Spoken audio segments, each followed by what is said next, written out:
Lawful oaths and vows. A lawful oath is a part of religious worship, wherein upon just occasion the person swearing solemnly called God to witness what he accepted and promised, and to judge him according to the truth or falsehood of what he swore. The name of God is that by which men ought to swear, and therein it is to be used with all holy fear and reverence. Therefore to swear vainly or rashly by that glorious and dreadful name, or to swear at all by any other thing, is sinful and to be abhorred. Yet as in matter of way and moment, an oath is warranted by the word of God under the New Testament as well as under the Old, so a lawful oath, being imposed by lawful authority in such matters, ought to be taken. Whatsoever take an oath ought duly to consider the weightiness of so solemn an act, and therein to oppose nothing but what he is fully persuaded in the truth.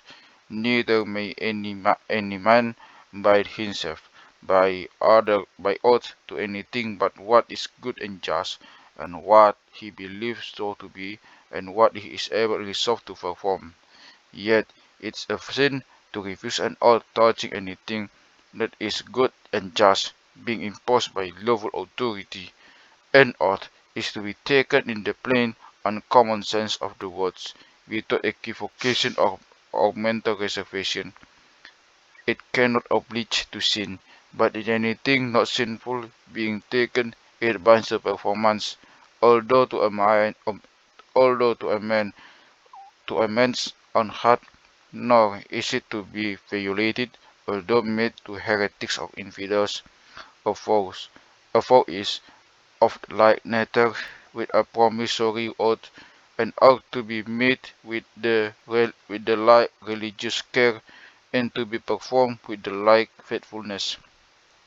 It is not it is not to be made to any creator, but to God alone, and that it may be accepted, it is to be made voluntarily, out of faith and conscience of duty, in way of thankfulness, of mercy received, or for obtaining what we want, whereby we more strictly bind ourselves to necessary duties, or to other things, so far and so long as they may fitly conduce thereto. No man may fail to do anything forbidden in the word of God, or what would hinder any duty therein commanded, or which is not his own in his own power, and for the performance of which he had no promise of ability from God, not in which respects monastic vows of perpetual single life, professed poverty, and regular obedience are so far from being degrees of higher perfection that they are superstitious and sinful snares in which no Christian may entangle himself.